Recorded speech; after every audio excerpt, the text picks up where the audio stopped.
दोस्तों, बात करेंगे हम कनखजूर के बारे में, लेकिन उससे पहले अभी तक आपने जय माता दी कमेंट बॉक्स में नहीं लिखा है तो जय माता दी कमेंट बॉक्स में लिख देना। और अगर आप माता रानी से प्यार करते हैं तो एक लाइक जरूर करना, और हां, कमेंट बॉक्स में अपनी राशि भी डाल दीजिएगा। यदि आपकी राशि के अनुसार हमारे पास कोई उपाय होगा तो वह आकर हम आपके कमेंट के रिप्लाई में बता देंगे। हमने कई लोगों को राशि के अनुसार उपाय बताए हैं, इससे आप महाधनी बन जाएंगे।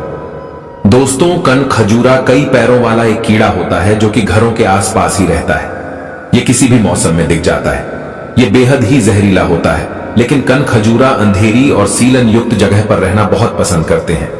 सड़े गले कपड़े, पुराने कपड़े जो लंबे समय से ना धुले हों, बक्से में पड़े कपड़े, पुराने कपड़े, अलमारी के नीचे, बाथरूम के नीचे, ईंटों के नीचे कनखजूरा दिखना बहुत ही आम बात है दोस्तों। इसलिए इनका घर में सबसे पसंदीदा स्थान वह जगह है जहां पर सीलन होती है, जैसे बाथरूम, किचन, कपड़े धोने की जगह या कपड़ों में मिलना बहुत ही आम बात है। लेकिन ज्योतिष शास्त्र के अनुसार कनखजूरे का महत्व शुभ अशुभ संकेत के लिए भी होता है। ज्योतिष शास्त्र के अनुसार कनखजूरा का स्वामी राहु ग्रह है। राहु एक बहुत ही रहस्य से भरा हुआ ग्रह है। यह ग्रह किसी को भी रंक बना सकता है तो किसी को अष्ट लक्ष्मी का वरदान भी दे सकता है, धन संपदा भी प्राप्त करा सकता है। घर में अगर कनखजूरा दिख जाता है जो कि अपने प्राकृतिक आवास से काफी दूर हो, तब यह एक असामान्य घटना है और यह शुभ और अशुभ संकेत का सूचक होता है। दोस्तों, कनखजूरा एक रहस्यमयी कीड़ा है। यह आपको अमीर भी बना सकता है और पल भर में कंगाल भी बना सकता है। ऐसे में हम जानते हैं नवरात्रों के पावन अवसर पर कनखजूरे का घर में आना शुभ होता है या अशुभ।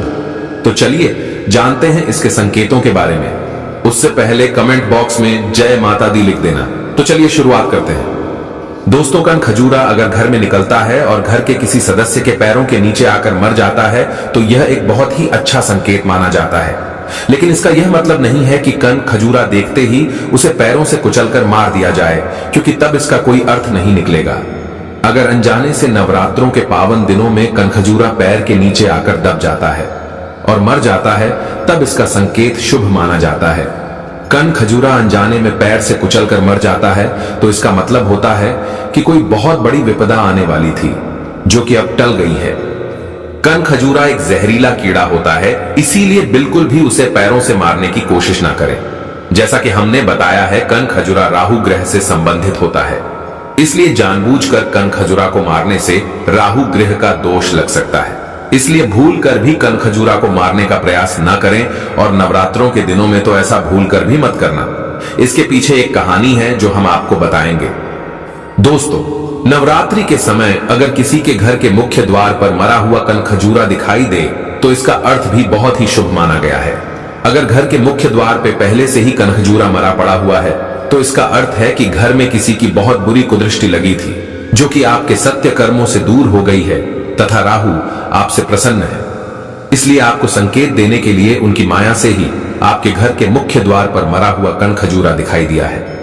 जब किसी की बुरी नजर घर में पड़ती है तो घर में चीजें गड़बड़ होने लगती हैं, जैसे घर के लोगों का आपस में लड़ाई झगड़ा करते रहना तथा आमदनी की तुलना में खर्च ज्यादा होना।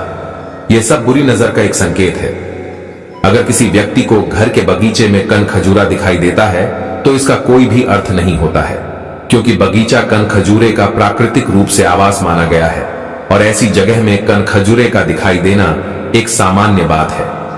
दोस्तों, लेकिन बगीचे में अगर रोजाना ही मरा हुआ एक कनखजूरा दिखाई देने लगे तब यह एक असामान्य बात है और यह एक संकेत है कि बगीचे में कोई नकारात्मक शक्ति का निवास था जो कि अब वहां से पलायन कर गई है, और उसी का संकेत देने के लिए राहु ग्रह से प्रेरित बार बार मरे हुए कनखजूरे दिखाई दे रहे हैं। अगर कोई व्यक्ति नवरात्रि के पावन दिनों में कनखजूरा को जानबूझकर मार रहा है तो यह बहुत ही खतरनाक और पाप तुल्य कार्य है। जैसा कि ऊपर बताया जा चुका है कि कनखजूरा राहु ग्रह का प्रतिनिधित्व करता है। अगर कोई राहु ग्रह के प्रतिनिधि जीव को मारता है तो उस पर राहु ग्रह की क्रूर दृष्टि पड़ती है, जिसकी वजह से उस व्यक्ति को बड़ी परेशानियों का सामना करना पड़ सकता है। दोस्तों, राहु ग्रह बड़ा ही रहस्यमयी ग्रह है जो कि किसी भी राजा को पल भर में रंक बना सकता है तो किसी भी भिखारी को पल भर में राजा बना सकता है। इसलिए भूल कर भी कनखजूरा को मारना नहीं चाहिए। सपने में किसी भी जानवर को मरा हुआ देखना अशुभ माना जाता है। अगर किसी व्यक्ति को कनखजूरे के अलावा भी कोई दूसरा जीव मरा हुआ दिखाई दे तो इसका अर्थ है कि उस व्यक्ति का राहु ग्रह बिगड़ा हुआ है। यदि जो व्यक्ति नवरात्रों में मरे हुए जीव को देखता है तो आपको समझना चाहिए कि माता रानी आपसे रुष्ट हो चुकी है और आपके घर में परेशानी तथा गरीबी आ सकती है। दोस्तों, इसीलिए सपने में कनखजूरे को मरा हुआ देखना अशुभ माना गया है। मरे हुए कनखजूरा को सपने में देखने का मतलब है कि निश्चित रूप से आने वाले समय में व्यक्ति को किसी बड़ी परेशानी का सामना करना पड़ सकता है। वाहन निकालते समय दिखे कनखजूरा तो हो जाए सावधान। अगर आप कहीं जाने वाले हैं और आप अपनी गाड़ी को घर से बाहर निकाल रहे हैं, तभी कनखजूरा गाड़ी के आसपास दिख जाए तो यह शुभ संकेत नहीं है। माता रानी मानो आपसे कह रही है कि आपको बाहर जाने की आवश्यकता नहीं है, नहीं तो आपके ऊपर राहु का प्रभाव पड़ जाएगा। दोस्तों, कनखजूरा अगर कहीं बाहर जाते समय दिखे तो वह अशुभ संकेत माना जाता है। कनखजूरा राहु ग्रह से प्रेरित होकर आपको संकेत दे रहे हैं कि इस समय यात्रा को कुछ पल के लिए टाल दें। किसी को अगर घर से निकलते समय कनखजूरा दिखे तो आधे घंटे के लिए यात्रा को रोक दें। संभव है कि उसी समय यात्रा करने पर आगे चलकर कहीं कोई दुर्घटना हो सकती है और इसी को लेकर कनखजूरा राहु ग्रह से प्रेरित होकर आपको सतर्क कर रहा है। दोस्तों, इसके अलावा हम आपको बता दें, सपने में पीपल का पेड़ लगाना एक शुभ संकेत माना जाता है। यह जीवन में सुख, समृद्धि और शांति का प्रतीक है। माता रानी आपको धन धान्य से परिपूर्ण बनाने वाली है। दोस्तों, शास्त्रों के अनुसार यदि सपनों में माता रानी का आगमन आपके घर में होता है तो समझो आपको माता रानी धन संपदा से माला माल करने वाली है। सपने में काली माता को देखना दुश्मन पर विजय प्राप्त बताई जाती है। सपने में माता को सिंह पर सवार देखना कोर्ट कचहरी में जीत को दर्शाता है तथा दुश्मन पर विजय को दर्शाता है। सपने में माता के दर्शन होना साक्षात यह प्रमाण मिलता है। ऐसा भक्त माता के उन भक्तों में होता है जैसे कि श्रीधर माता रानी के सपने उन भक्तों को आते हैं जो दिल से पवित्र और सच्चे मन वाले होते हैं, जो रोते हैं पर किसी को बताते नहीं है। वह सदैव माता रानी के आगे अपना पूरा जीवन समर्पण कर देते हैं। ऐसा भक्त सच्चे दिल वाला और माता के हृदय में वास करने वाला होता है। दोस्तों, माता की सच्ची भक्ति किसे कहते हैं, इसका बखान करेंगे आज हम, तो चलिए जानते हैं।